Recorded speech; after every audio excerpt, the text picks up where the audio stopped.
Hello everyone, welcome to my channel. तो आज के इस वीडियो में हम लीनियर अलजेब्रा के क्वेश्चंस को डिस्कस करेंगे। तो जैसा कि हमने एमएस सेट का बैच स्टार्ट किया था तो वो सक्सेसफुली कंप्लीट हो चुका है। तो अब जो नेक्स्ट बैच हम स्टार्ट करने जा रहे हैं वो CSIR नेट और IIT जैम का स्टार्ट करने जा रहे हैं, जो कि 11 अक्टूबर से स्टार्ट होगा।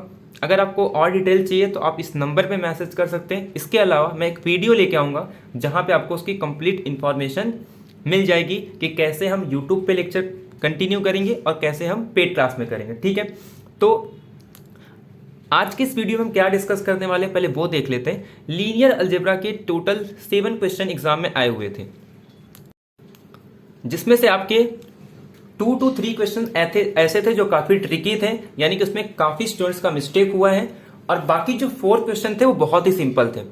लेकिन 3 क्वेश्चन में आपको थोड़ा कैलकुलेशन वर्क करना था, थोड़े खुद से एग्जाम्पल लेके आपको ऑप्शन एलिमिनेट करने थे।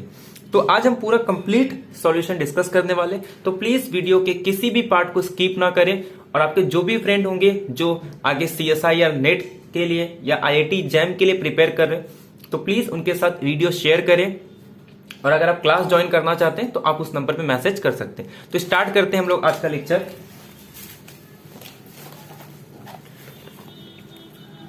तो टोटल 7 क्वेश्चन आए हुए हैं, तो एक एक करके हम सारे क्वेश्चंस को डिटेल में डिस्कस करते हैं। तो पहला क्वेश्चन आपके सामने है कि Rnx ये डिनोट कर रहा है एक vector space. All polynomials over R degree at most n, यानी कि डिग्री n या उससे कम होगी, then the dimension of Rn of x।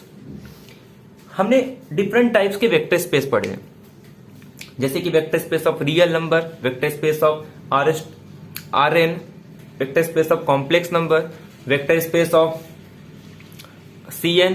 तो ऐसे बहुत सारे वेक्टर स्पेस हमने डिस्कस किए।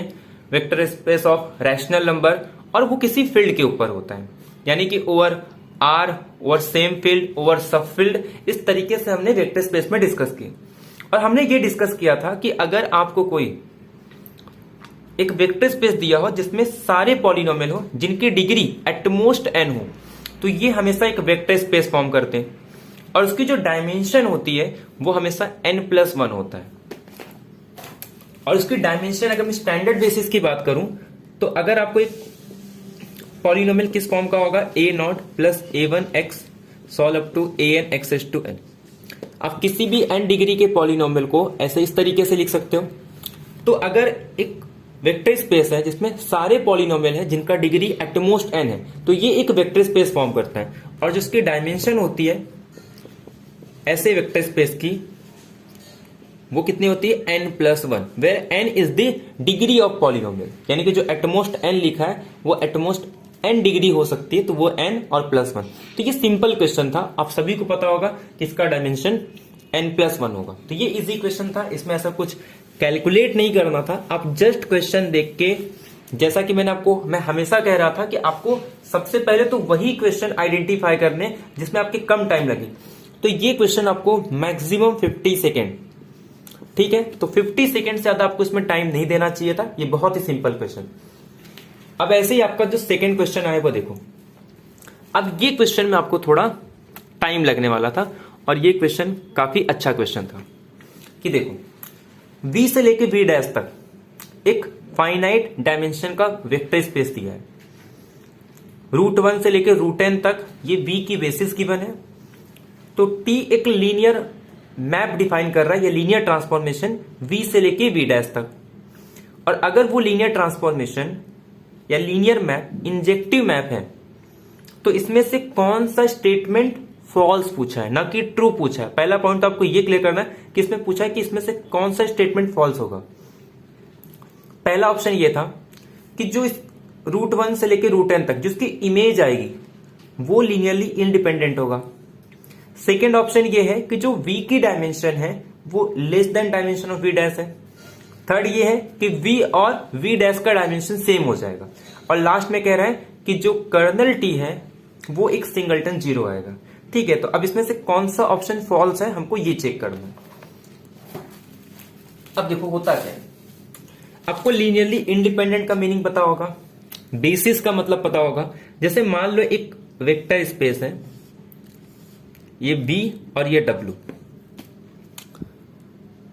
V सपोज किसी फील्ड पे एक वेक्टर स्पेस है V ओवर के, WV ओवर के, ये दो वेक्टर स्पेस है।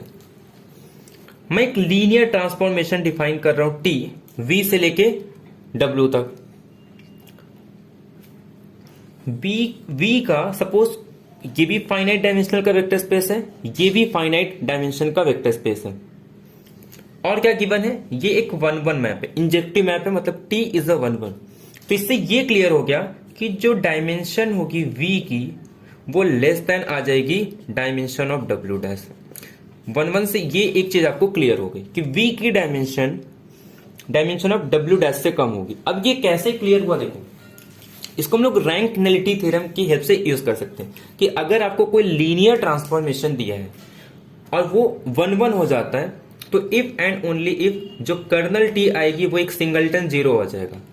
दैट मीन जो डायमेंशन आएगी कर्नल T की, जैसे हम लोग नलिटी भी कहते हैं, तो nullity of T is equal to 0, इसकी डायमेंशन 0 आ गई।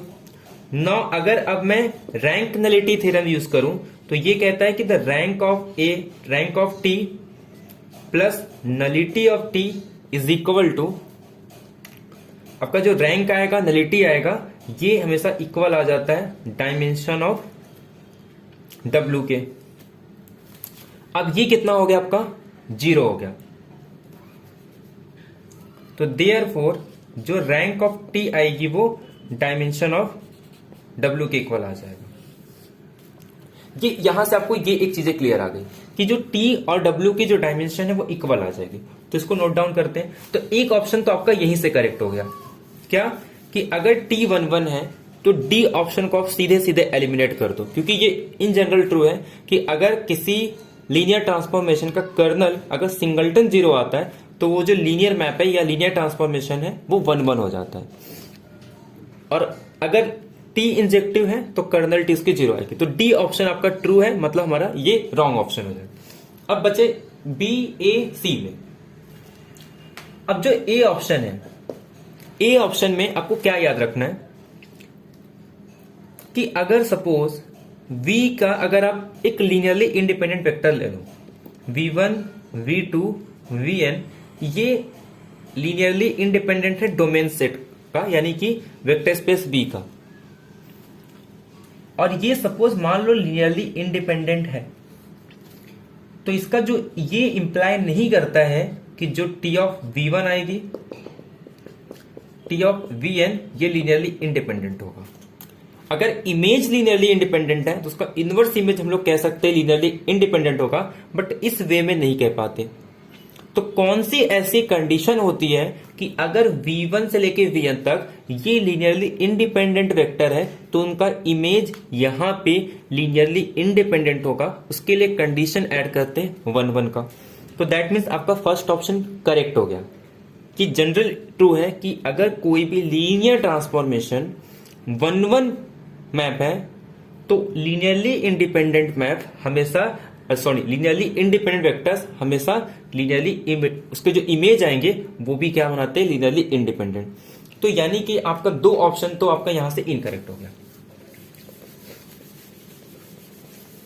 तो मतलब मैं ये कह सकता हूं आपका A option, D option eliminate होगा। अब बचा क्या, एक तो आपका ऑप्शन नंबर बी और सी। इसमें कह रहा है कि डायमेंशन ऑफ वी डैश के इक्वल होगा। इसमें कह रहा है कि dimension of V less than dimension of V dash होगा। अभी हम लोग करके आए कि वी और डब्ल्यू डैश का डायमेंशन इक्वल हो ऐसा जरूरी नहीं है। एक काम करो, वी को ले लो सपोज r², वी डैश को ले लो r³। ये अगर इसका डायमेंशन कम है, इसका डायमेंशन ग्रेटर है, तो यहां पे एक 1-1 फंक्शन एग्जिस्ट हो सकती है, यह हमको पता है। ये लीनियर ट्रांसफॉर्मेशन इंजेक्टिव मैप हो सकता है जो इस तरीके से हो, बट जरूरी नहीं कि इन दोनों का डायमेंशन इक्वल होगा। ये कब होता है, जब ऑन टू हो जाए। ऑन टू के केस में हम लोग ये कह सकते हैं, बट 1-1 के केस में ये नहीं कह सकते। इक्वालिटी के बारे में कुछ नहीं कह सकते। ये देखो, ये तो हमेशा ट्रू है क्योंकि 1-1 है तो ये कभी इसको क्रॉस नहीं कर सकता। तो डायमेंशन ऑफ v की value dimension of v dash को कभी क्रॉस नहीं कर सकता, क्योंकि हमारे पास 1 1 गिवन। अगर 1 1 नहीं गिवन होता तो ये तो करेक्ट है, इक्वल भी हो सकता है। अगर मैं इक्वल ले लूं तब भी ट्रू है, तो ये दोनों केस में ट्रू आ रहा है, लेस देन में भी इक्वल। तो यानी कि आपको जो पूछा है फॉल्स स्टेटमेंट, तो ये तो ट्रू हो गया क्योंकि ये इन जनरल ट्रू है, तो ये इन जनरल ट्रू नहीं है। आपको एक एग्जाम्पल मिल जाएगा जिसके लिए फॉल्स आएगा, तो यानी कि आपका सी ऑप्शन यहाँ पे करेक्ट हो रहा है। तो जो मैं ऑप्शन यहाँ पे आपको बता रहा हूं, अगर मैंने आंसर की में डिफरेंट दिया था तो यहाँ पे आप करेक्शन कर सकते हैं। मैंने आपको पहले ही कहा था, अगर किसी भी क्वेश्चंस में आपको लग रहा है कि ये रॉन्ग है तो हम वो सारे क्वेश्चंस को सॉल्यूशन में डिस्कस करेंगे। क्योंकि जब मैं आंसर की निकाल रहा था तो वो टाइम पे बहुत सारे क्वेश्चन ऐसे थे जिसमें मुझे फर्स्ट सेकंड थर्ड में अगर वो रॉन्ग है तो फोर्थ चेक नहीं करता था, डायरेक्ट उसको, ठीक है। बट जब हम सॉल्यूशन सॉल्व कर रहे हैं तो उसमें कंप्लीट डिस्कशन, ताकि आपको एक्सप्लेनेशन के साथ मिले, और इसके बाद अगर सपोज फाइनल आंसर की में कुछ मिस्टेक आता है तो हम उसे चैलेंज कर सकते हैं, ठीक है। तो इसका आंसर जो आएगा वो सी ऑप्शन फॉल्स आ जाएगा कि ये इन जनरल ट्रू नहीं है। बाकी आपका ए ऑप्शन, इसमें ए ऑप्शन ये था, बी ऑप्शन, डी ऑप्शन ये करेक्ट है। अब ये मैंने आपको पहले ही कहा था, बहुत इंपॉर्टेंट मैट्रिक्स है कि अगर आपको एक मैट्रिक्स दिया जाए,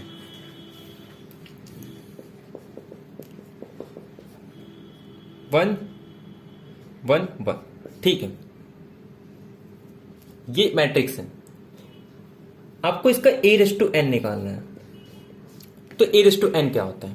तो एक काम करते हैं, पहले हम a² निकालते हैं, 1 1 0 1 1 1 0 1। जब आप इसको मल्टीप्लाई करोगे तो ये 1 और ये 0, इसको ये 1 और ये 1, 1 + 1 2, यहाँ पे ये 0 और ये भी 0, ये 0 और ये 1, ये आ गया। जब आप a³ निकालोगे तो ये 1 2 0 1 1 1 0 1। जब आप इसको मल्टीप्लाई करोगे तो ये 1, इससे करोगे तो 1 + 2 3, ये आपका 0 0 और ये 0 और ये 1। ऐसे a⁴ निकाल लेते, उसके बाद इसको जनरलाइज कर देते हैं, 1 3 0 1 1 1 0, ये 1 फिर से 0, ये 1 + 3 यानी कि 4, ये 0 और ये आपका 1।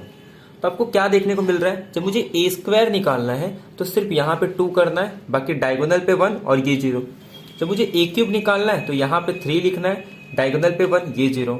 जब मुझे a⁴ निकालना है तो यहाँ पे 4, डायगोनल पे 1 1 और यहाँ पे 0। तो अगर a⁴n निकालना है तो जनरलाइज करके ये 1 n 0 1।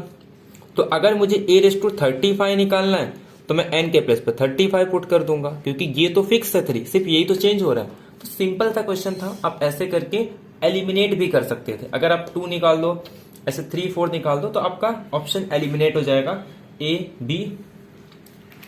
C D। आपका जो ऑप्शन आएगा वो B करेक्ट आएगा। तो ये कंफर्म, इसमें आपको कोई भी वो नहीं कि चेंज होगा। कुछ क्वेश्चन ऐसे हैं जिसमें आपको सबके आंसर राइट होने चाहिए, ठीक है। तो ये जो आपका आंसर है सिंपल बी ऑप्शन आपका करेक्ट आ जाएगा। नेक्स्ट क्वेश्चन बहुत ही सिंपल क्वेश्चन है कि एक वेक्टर स्पेस दिया है of a real skew symmetric and cross and matrix, तो उसका डायमेंशन पूछा है। आपको पता है कि डायमेंशन क्या होता है, कि हमारे पास ऐसे कितने फ्री वेरिएबल है, number of free variable find out करते हैं, और अगर सपोज कुछ हमारे पास उसमें कंस्ट्रेंट है उसको माइनस कर देते हैं। मतलब जितने भी नंबर ऑफ वेरिएबल्स हैं minus number of linearly independent constraint या लीनियरली इंडिपेंडेंट इक्वेशन, उनको माइनस करके हमें डायमेंशन मिलता है। तो एक सिमेट्रिक मैट्रिक्स होता है और एक skew symmetric matrix. Symmetric matrix का डेफिनेशन कि ए ट्रांसपोज के इक्वल होगा, स्क्यू सिमेट्रिक का डायमेंशन कि A ट्रांसपोज -A के इक्वल होगा। ये हमारे पास स्क्यू सिमेट्रिक मैट्रिक्स होता है। तो अगर मैं एग्जांपल ले लूं सिमेट्रिक मैट्रिक्स का, तो जो चीज आप रो में लिख रहे हो वही आपको कॉलम में लिखना है, A B C B C D E, तो B D E F। ऐसे 4x4 का बनाएंगे तो ये A1 A2 A3 A4, तो आपको यही चीज कॉलम में भी लिखनी है, A2, A3, A4, उसके बाद ये A5, A6, A7, तो आपको सेकंड में भी वही लिखना है, A6, A7। आप यहाँ पे A8, A9, तो आप यहाँ पे भी क्या लिख सकते हो, A36, A8, 9 और यहाँ पे A10। तो यहाँ पे आप देख सकते हो डिफरेंट कितने यूज हो रहे हैं। इसके पास 2 चॉइसेस थे, बट यहाँ पे ये वाला इसके पास अब एक चॉइसेस हट गया, तो इसके पास सिर्फ एक चॉइसेस है। यहाँ पे इसके पास 3 चॉइसेस है, बट ये कैंसिल हो जाता है क्योंकि ये ऑलरेडी हम यही लेना है। तो इसके पास पहले 3 चॉइसेस, फिर 2 चॉइसेस, फिर 1, टोटल चॉइसेस कितने हो गए 6। ऐसे यहाँ पे इसके पास 4 चॉइसेस थे, यहाँ पे 3 चॉइसेस थे, यहाँ पे 2 चॉइसेस थे और यहाँ पे 1 चॉइसेस। तो टोटल 4 + 3 + 2 + 1, यानी कि summation of first n natural number, और summation of first n natural number होता है n × n + 1/2। तो किसी भी सिमेट्रिक मैट्रिक्स, ऐसे कितने सिमेट्रिक मैट्रिक्स बना सकता हूं, n × n + 1, अगर कोई vector space over same field है तो। अब अगर सब कुछ चेंज हो जा रहा है तो हम क्या निकालते हैं, जैसे f⁴n/f है तो इसको n से मल्टीप्लाई कर देंगे।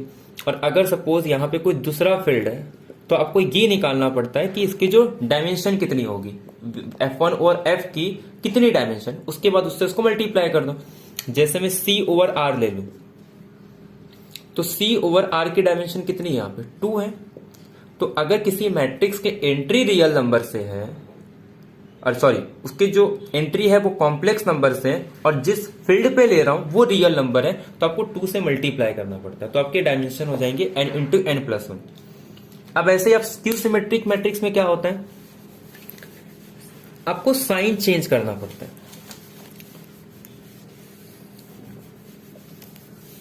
तो जब हम लोग स्क्यू सिमेट्रिक मैट्रिक्स लेंगे तो A = -A⁻, यानी कि, और आप इसको सॉल्व करोगे डायगोनल एलिमेंट पे 0 आ जाता है। जो आप यहां पे लिखोगे ABC, आपको यहां पे साइन चेंज करके यहां लिखना होगा। आप यहाँ पे EF लिख रहे हो तो आपको साइन चेंज करके -EF, यहाँ पे आप G लिख रहे हो तो माइनस साइन चेंज करके आपको G। तो यहाँ पे कितने पॉसिबिलिटी है 3, यहाँ पे कितने पॉसिबिलिटी 2, यहाँ पे कितने पॉसिबिलिटी है 1। और ये तो वही है जो हमने डायगोनल के ऊपर लिखा है।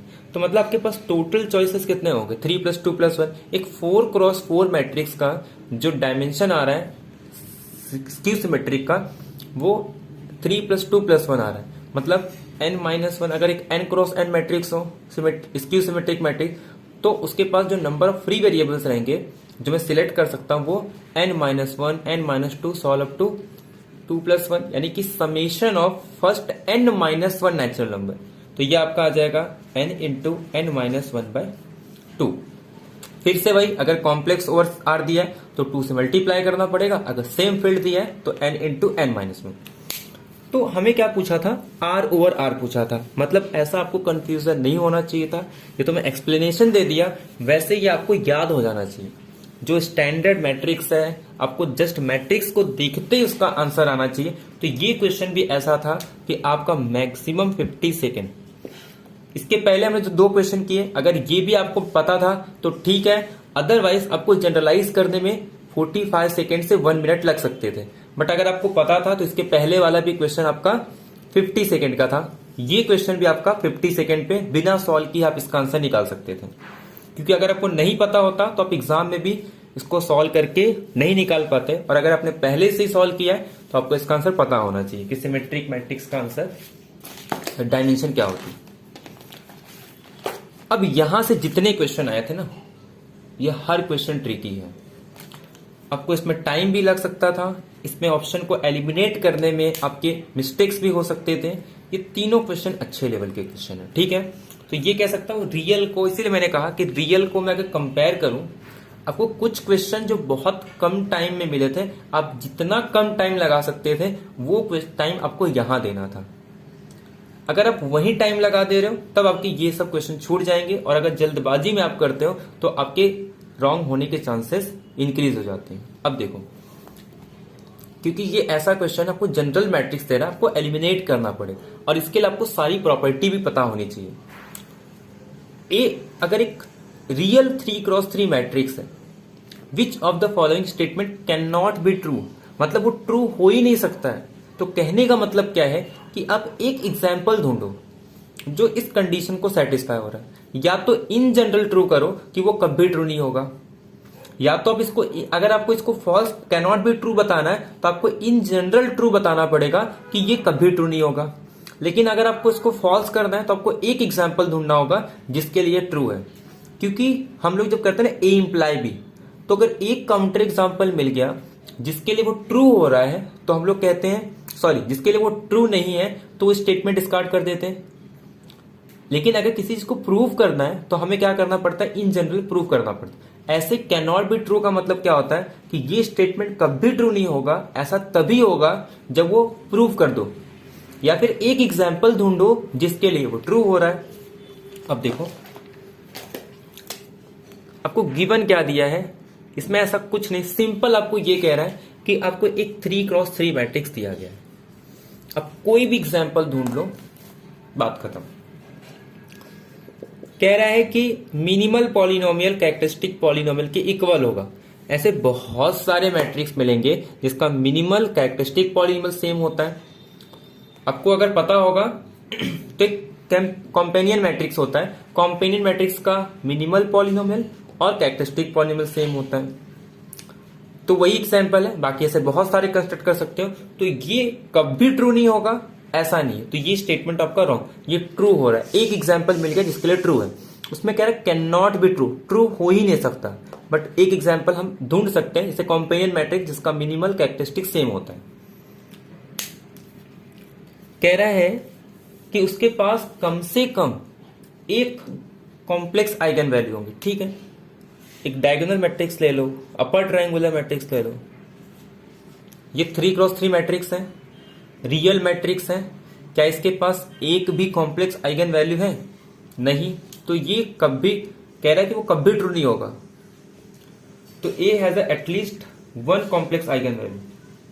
अच्छा रुको, कैन नॉट बी ट्रू बोला है ना, कि ऐसा ट्रू नहीं हो सकता। ये एग्जाम्पल ले लो, 1x² + 1 ना, तो आपको एक ऐसा मैट्रिक्स मिल सकता है जिसका ये कैरेक्टरिस्टिक पॉलिनोमियल होगा। तो ये आपके सामने एक ऐसे मैट्रिक्स मिलेंगे जिनके सारे एंट्री क्या होंगे, रियल से आएंगे, बट उनका जो आइगन वैल्यू होगा वो कॉम्प्लेक्स हो सकता है। आपको ऐसे मैट्रिक्स मिल जाएंगे, आप निकाल सकते हो। अब सी और डी ऑप्शन देखते हैं।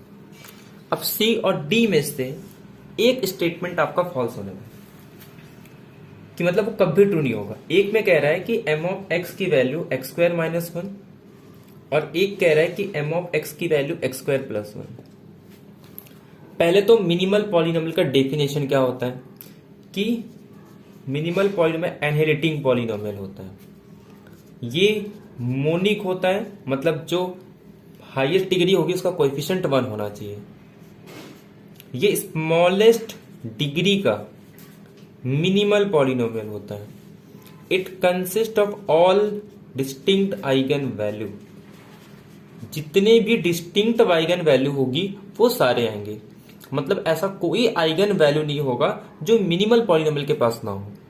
यही मेन है कि इसके पास जितने भी कैरेक्टरिस्टिक व जितने भी डिस्टिंक्ट आइगन वैल्यू वो सब इसके पास होने चाहिए, भले सेम डिग्री की ना हो।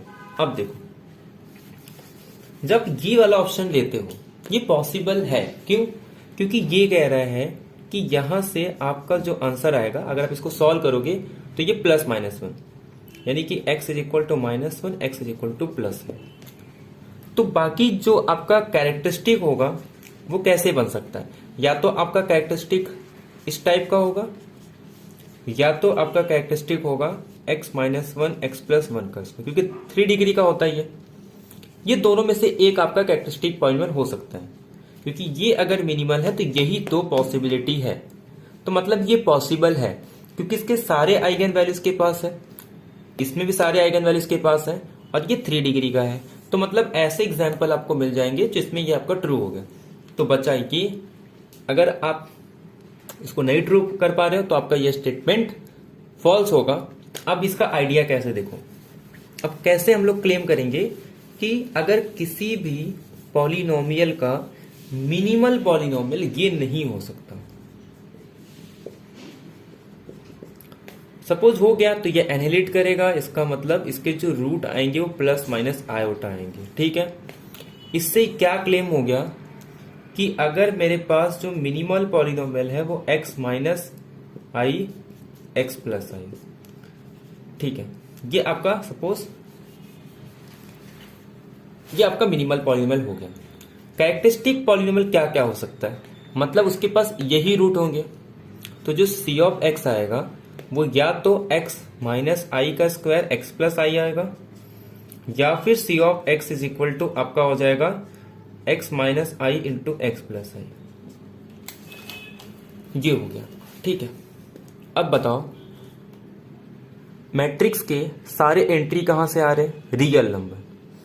जब आप उसका डिटर्मिनेंट निकालोगे, मतलब जो कैरेक्टरिस्टिक पॉलिनोमियल निकालोगे, उसके कोएफिशिएंट कहां से आएंगे, रियल से। ए नॉट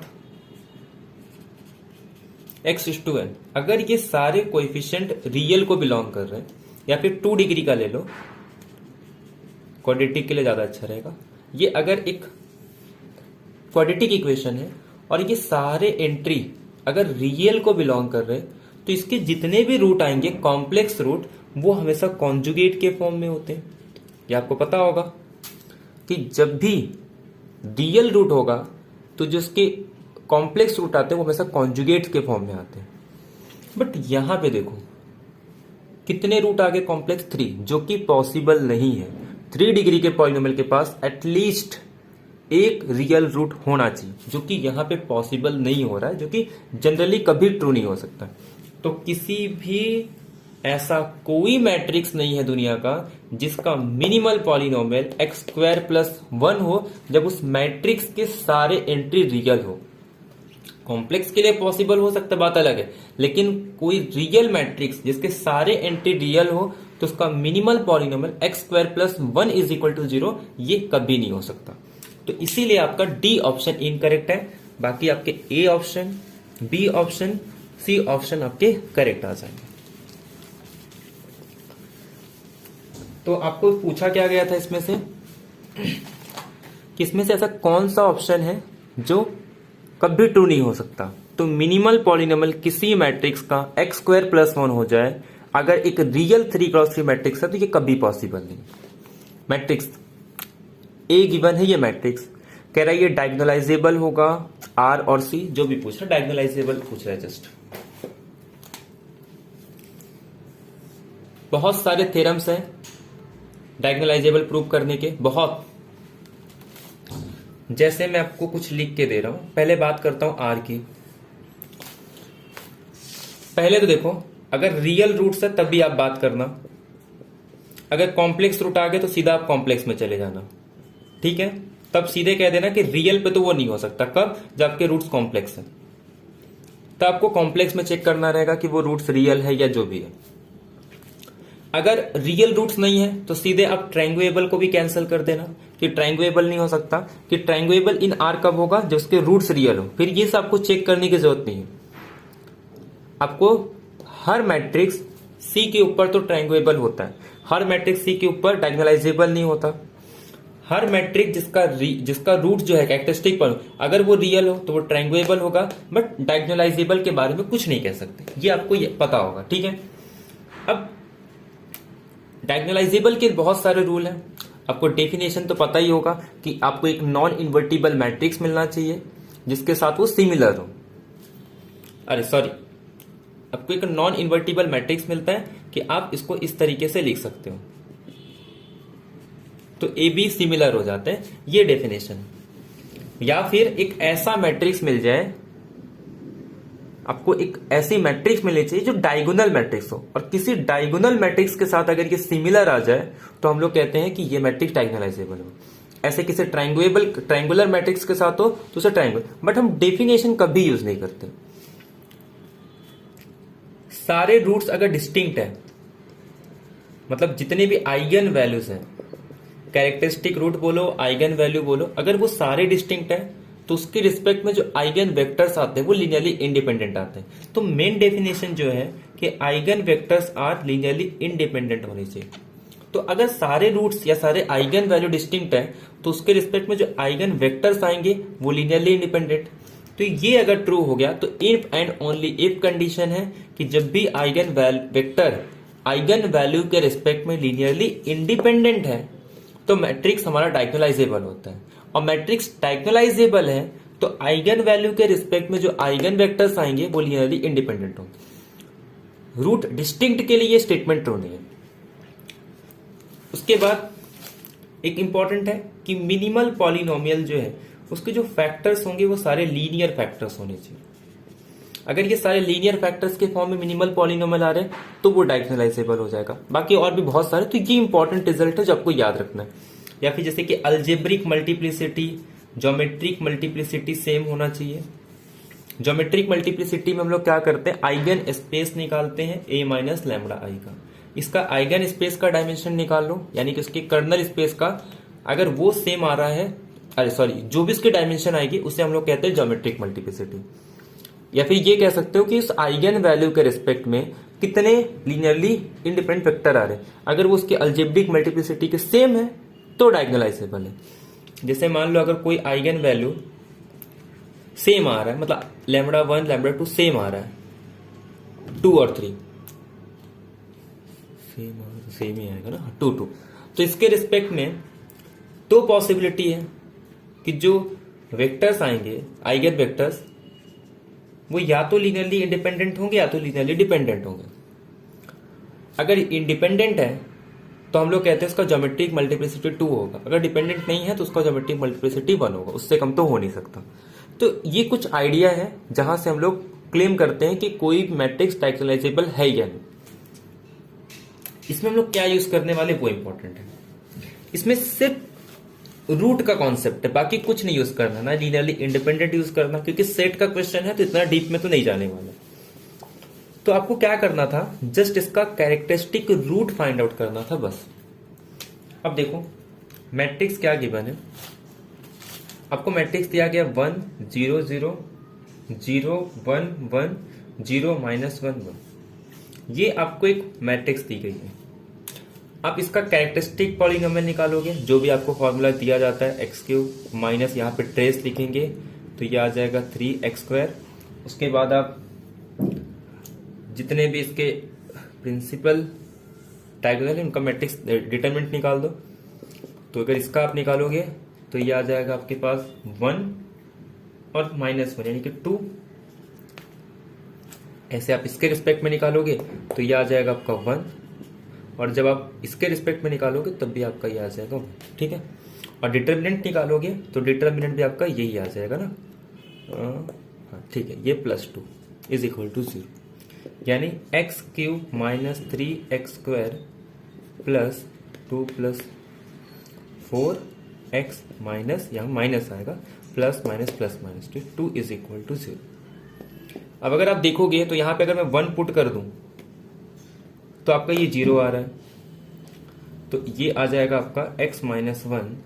जब आप इसको निकालोगे तो ये आपका 1 -3 4 -2, तो ये 1, फिर यहाँ पे ये 1 आ जाएगा -2 -2 2 2 0, यानी कि x² -2 + 2 इज इक्वल टू 0। एक रूट तो आपका रियल आ गया। अब इसकी बात करते हैं। तो सबसे पहले काम करो, इसका b² - 4ac निकाल लो। 3 केस आएंगे, या तो ग्रेटर देन 0, लेस देन 0 और इक्वल टू 0। b कितना दिया आपको, -2 का स्क्वायर -4 इंटू a के प्लेस पे क्या है 1 और c के प्लेस पे 2, यानी कि 4 - 8 - 4। निगेटिव आ गया, रियल रूट तो नहीं है, मतलब ट्रायंगुलेबल नहीं है, ओवर आर ये डायगोनलाइजेबल भी नहीं। तो आपके जो ऑप्शन है diagonalizable over R, first option eliminate, triangulable over R wrong, but not diagonalizable over wrong, ये भी रॉन्ग क्योंकि ट्रायंगुलेबल तो नहीं है। सी ऑप्शन कह रहा है कि ट्रायंगुलेबल ओवर सी। भैया सी में तो हर एक मैट्रिक्स ट्रायंगुलेबल होती है, तो चेक ही नहीं करता है, but not need diagonalizable over C. अच्छा, डायगोनलाइजेबल का कंडीशन क्या है कि सारे डिस्टिंक्ट आने चाहिए। डिस्टिंक्ट तो है ना, एक x -1, दूसरा क्या आएगा, दूसरा रूट निकालोगे आप तो -b, यानी कि आपका 2 + -8 अपॉन तो यही तो आंसर आएगा। आप इसको सॉल्व करोगे तो दो रूट आएंगे डिस्टिंक्ट, क्योंकि ये जीरो नहीं आएगा तो हमेशा इसके पास दो, और दूसरी बात कॉम्प्लेक्स कॉन्जुगेट में ही आएंगे, एक है तो इसके पास दो, यानी कि टोटल तीनों कैसे होंगे, डिस्टिंक्ट आएंगे। दैट मीन्स ये मैट्रिक्स के पास वन रियल रूट है, दो कॉम्प्लेक्स रूट है, और सब के सब डिस्टिंक्ट है। और जब भी डिस्टिंक्ट आ जाते हैं तो वो डायगोनलाइजेबल होगा, बट आर ओवर होगा या फिर ओवर सी होगा, ये आइडेंटिफाई करने के लिए हमको चेक करना पड़ता है उसके रूट्स। इसके रूट्स कॉम्प्लेक्स हैं तो ये ओवर सी डायगोनलाइजेबल है, न कि ओवर आर। तो जो इसमें ऑप्शन आपका करेक्ट होगा, डी ऑप्शन आपका करेक्ट हो जाएगा।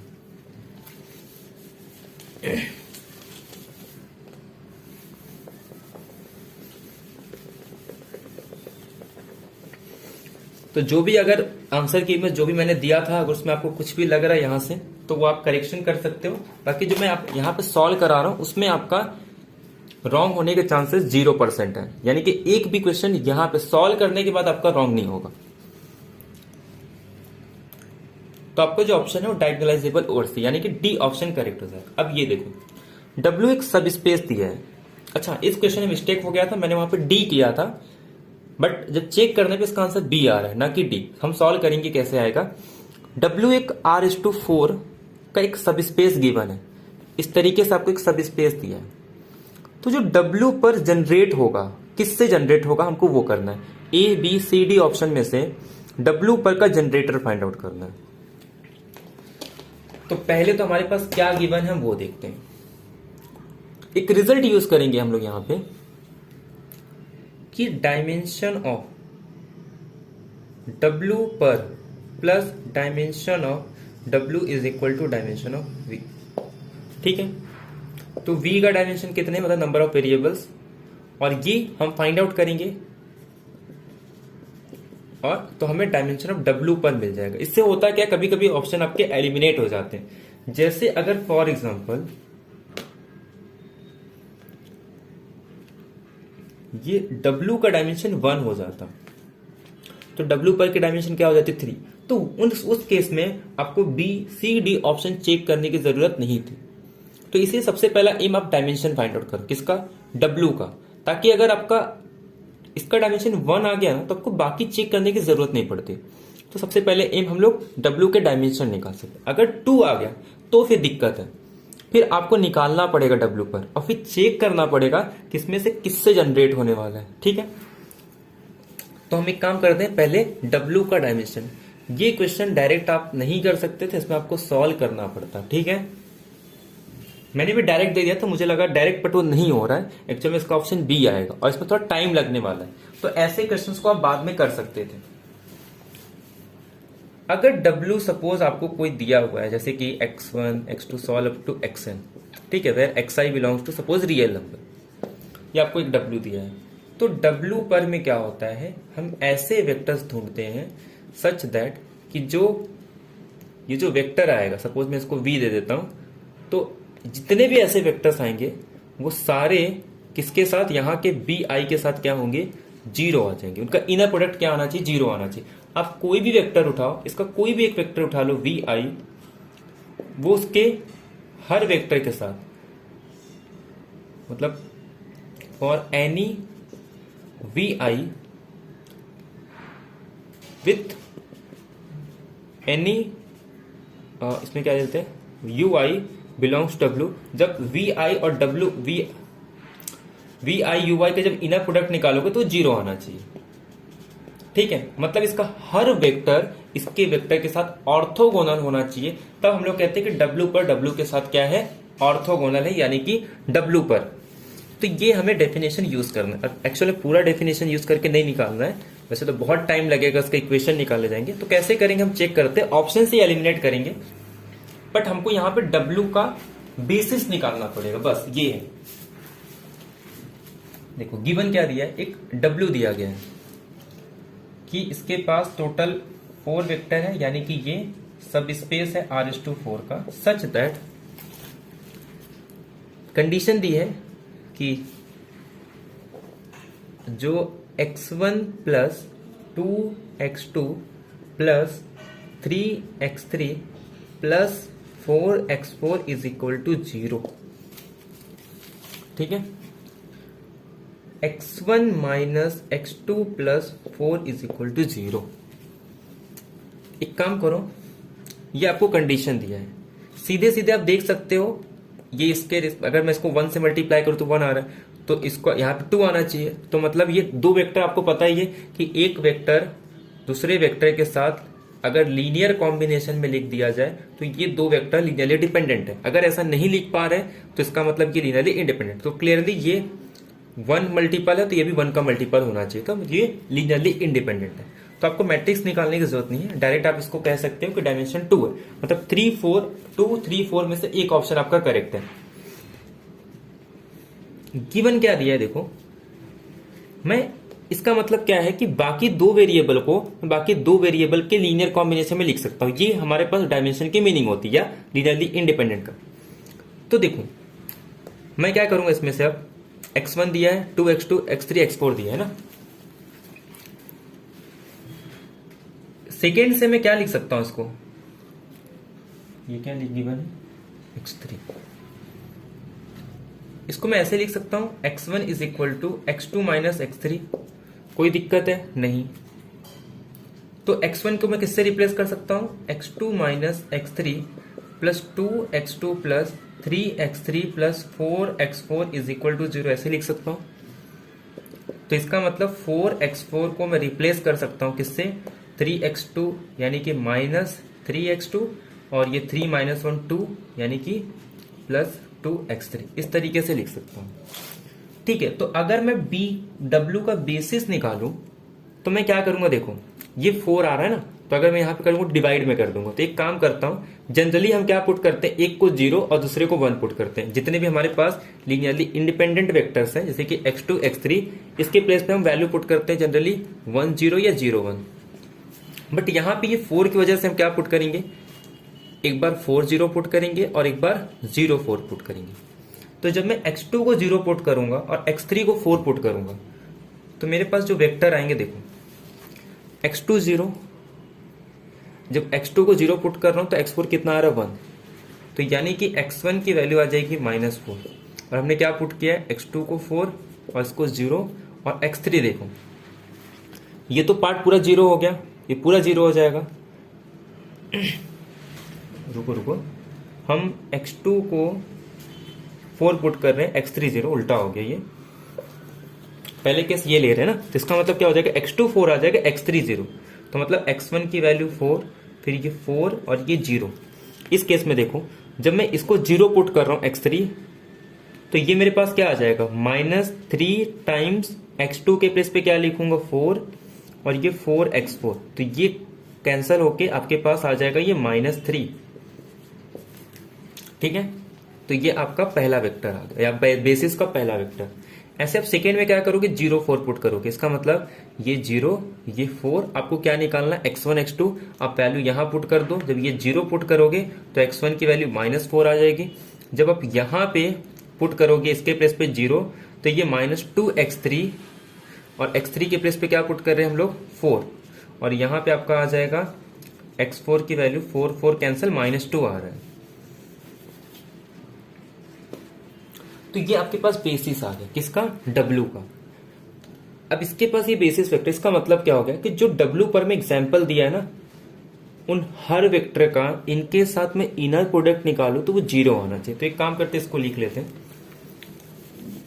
और हर एक के साथ चेक करना पड़ता है। हालांकि ये क्वेश्चन और हमेशा ना सिंपलेस्ट जो भी रहेगा ना उससे स्टार्ट करो, ताकि अगर वही ऑप्शन आ गया तो अच्छी बात है, उसके बाद जाओ। क्योंकि अगर आप पहले ही कॉम्प्लिकेटेड से स्टार्ट कर रहे हो, अगर आंसर आपका इजी वाला है तो आपका फालतू का टाइम वेस्ट होगा। तो मैं एक वेक्टर ले लेता हूं, सपोज 4 0 -3, इसको दे देता हूं W1 और ये -4 0 4 -2, इसको मैं देता हूं W2। ठीक है, ये हो गया आपका, ये आपके पास बेसिस की वैल्यू। अब चेक करते हैं, एक एक करके चेक करते हैं। लास्ट ऑप्शन से चेक करते हैं, डी ऑप्शन। डी ऑप्शन में कह रहा है कि W पर का किससे जनरेट होगा, मतलब उसके बेसिस में जो वेक्टर आएंगे, बेसिस नहीं सिर्फ जनरेटर बोल रहा है ना, तो जनरेटर में सपोज मैं S ले रहा हूं, तो 0 0 1 0 0 0 0। अगर इससे जनरेट हो रहा है इसका मतलब क्या है, मैं इस वेक्टर का इन दोनों के साथ जब इनर प्रोडक्ट लूंगा तो 0 आना चाहिए। अब देखो ये तो 0 आ गया, इसको मल्टीप्लाई करो, ये 0 ये 0, ये 4 आ रहा है। मतलब जब मैं ऐसे लिखता हूँ W1 पर W2 पर, या फिर क्या ले, इसको काम करते हैं V1 V2 ले लेते हैं। तो जब मैं इसका इसके साथ ले रहा हूं V1 का W2 के साथ इनर प्रोडक्ट, तो ये 0 नहीं आ रहा है, तो इसका मतलब ये ऑप्शन आपका करेक्ट नहीं है। ठीक है, तो आप इसको करेक्शन कर लो कि जिसने भी डी ऑप्शन लगाया वो करेक्ट नहीं है, तो आपका डी ऑप्शन इनकरेक्ट होगा। ठीक है, सेकेंड ऑप्शन देखो, उसमें कह रहा है 1 -2 3 -4 1 1 0। आपको देखो कुछ करना नहीं था, वैसे आपको सिर्फ चेक करना था। यहां पे देखो ये 4 आ गया, ये -8 आ गया, ये 0 आ गया, +12 आ गया, नॉन जीरो आ रहा है ये भी। तो मतलब ये सब चेक करने की जरूरत नहीं। अगर वो 0 आ रहा है तब आपको चेक करना, अगर नॉन जीरो आ गया तो आप उसको इनकरेक्ट बोल दोगे। ये ऑप्शन आपका वैसे ही एलिमिनेट हो गया, तो लास्ट वाला भी एलिमिनेट हो गया, सेकंड लास्ट और थर्ड लास्ट आपका सेकंड ऑप्शन करेक्ट हो गया। तो एग्जाम में आप अगर ऐसे करते तो आपका बी ऑप्शन करेक्ट होता, बट ये मैं लिटरली कह रहा हूं, इसमें आपका टाइम लगता। तो ऐसे क्वेश्चंस को आप एग्जाम में स्किप कर सकते थे, क्योंकि इसमें डायरेक्ट कोई ट्रिक नहीं है कि आप डायरेक्ट देख के बता दो। अगर डायरेक्ट ट्रिक करके कर रहे हैं तो वही होगा कि आपका ऑप्शन रॉन्ग हो जाएगा, जैसे जनरली सबका हुआ। ठीक है, अब बी ऑप्शन की बात करते हैं। तो इसका मतलब बी तो चेक होना चाहिए। अब हमारे पास टाइम है तो हम चेक कर सकते हैं, बट एग्जाम में इतना चेक नहीं करना होता। 1 2 3 4 1 -1 1 0 चेक कर लेते हैं सबके साथ। पहले देखो मैं इसका निकाल रहा हूं, ये सपोज U1 U2, तो U1 का इनर प्रोडक्ट W1 के साथ। अब देखो कितना आएगा, ये 4 8, ये 0 -12 0 आ गया। U1 का W2 के साथ लो, ये -4 2 0 12 -8 -4 -8 +2 0 आ गया आपका 2। अगर सपोज ये भी नहीं आता ना तो आप सीधा कह देते हैं आपका मतलब ये क्वेश्चन रॉन्ग है, बट कि 0 आ रहा है। U2 क्वेश्चन नहीं, मतलब ऑप्शन में इसके कोई ऑप्शन करेक्ट नहीं है, ऐसा क्वेश्चन तो करेक्ट है। अगर मैं इसको इससे मल्टीप्लाई करूं, देखो U2 को, तो ये 4 आ रहा है, -4 आ रहा है, ये पार्ट भी 0 ये पार्ट भी 0, मतलब क्या हो गया -4 + 4 0। थर्ड में देखो इससे करोगे तो ये आपका -4, ये पार्ट 0, ये पार्ट +4 और ये पार्ट 0, यानी कि आपका आंसर 0। मतलब ये वेक्टर हर एक के साथ सेटिस्फाई कर रहा है, तो बी ऑप्शन आपका करेक्ट है, न कि डी ऑप्शन। तो ये आपको आंसर की में करेक्शन करना है। अगर आपने आंसर पोल में पोल नहीं किया है, आपका किस रेंज में आ रहा है, तो वो आप करेक्ट कर सकते हैं। हालांकि मैं वर्क कर रहा हूं, कुछ क्वेश्चन ऐसे हैं जिसका आंसर अभी तक नहीं मिला है। जैसे ही वो आंसर मिलता है मैं आपको टोटल यानी कि पूरे क्वेश्चंस का एक बार आंसर की फिर से सेंड कर दूंगा। पेपर 1 में भी कुछ 1-2 ऑप्शन में कंफर्म नहीं था, वो भी मैं कंफर्म कर चुका हूं। तो अब जो आंसर की मैं आपको दूंगा, ये मान के चलो वो 99% आपके करेक्ट होंगे। ठीक है, ताकि आप उस पर पूरा बिलीव कर सकते हो कि वो राइट होगा, क्योंकि अब मैं सॉल्व करने के बाद आपको आंसर की दूंगा। टाइम लगेगा 1 से 2 दिन बाद, ताकि जब आपका जो फाइनल आंसर की आएगा फिर आपको उसमें आप चैलेंज कर सकते हो, क्योंकि आपके पास सॉल्यूशन होंगे। और अगर वहां पे सेट में किसी भी क्वेश्चंस में आपको डिफरेंट आंसर आ रहे हैं, तो आप उसके सॉल्यूशंस प्रोवाइड करके उस क्वेश्चंस पे चैलेंज कर सकते हो। ठीक है, तो इसीलिए जब तक आंसर की नहीं आ रहा है उसके पहले हम कोशिश करेंगे कि जितने भी क्वेश्चन हैं 2021 के वो सारे हम डिस्कस कर सके, ताकि उसके सॉल्यूशन अगर हमारे पास रहेंगे तो हम चैलेंज कर सकते हैं। आई होप आपको ये वीडियो पसंद आई होगी। अगर आपने वोट नहीं किया है तो आप वोट कर सकते हो, हालांकि इसमें कुछ मिस्टेक थे, वो आप बाद में जब मैं नया करेक्शन करके जो आंसर की डालूंगा आप उसके साथ कंपेयर कर सकते हो। बट फिर भी आपको एक आइडिया लग जाएगा, क्योंकि जिस आंसर की ने किसी किया है सबने, वो तो लगभग सबने उसी के से किया होगा, तो सबके डिफरेंस आएंगे। बट एक तो कम से कम आइडिया तो लग जाएगा ना कि कितना जा रहा है, कितनी कट ऑफ हो सकती है। तो प्लीज जो मैंने आप कम्युनिटी में जाके पोल में दे सकते हो कि आपका किस रेंज के बीच में, ताकि मैं नेक्स्ट वीडियो में जब लेके आऊंगा तो वहां पे मैं आपको ये बताऊंगा कि आपका रिजल्ट कब आने वाला है, कब तक आपका रिजल्ट आ सकता है, कब तक आपके आंसर की आ सकते हैं, आपका कट ऑफ क्या रहने वाला है, और जो फाइनल आंसर की है सॉल्व करने के बाद मैं वो आपको प्रोवाइड कर दूंगा। तो आई होप ये वीडियो आपको काफी अच्छा लगा प्लीज आपके जो भी फ्रेंड होंगे उनके साथ शेयर कर दो, क्योंकि ये जो वीडियो है ना यहाँ से आपको बहुत कुछ सीखने का मिलेगा और उसके बाद आप जब नेक्स्ट एग्जाम दोगे तो वहां पे आपके लिए काफी यूजफुल होगा। तो मिलते हैं नेक्स्ट लेक्चर में। Thank you very much, have a nice day.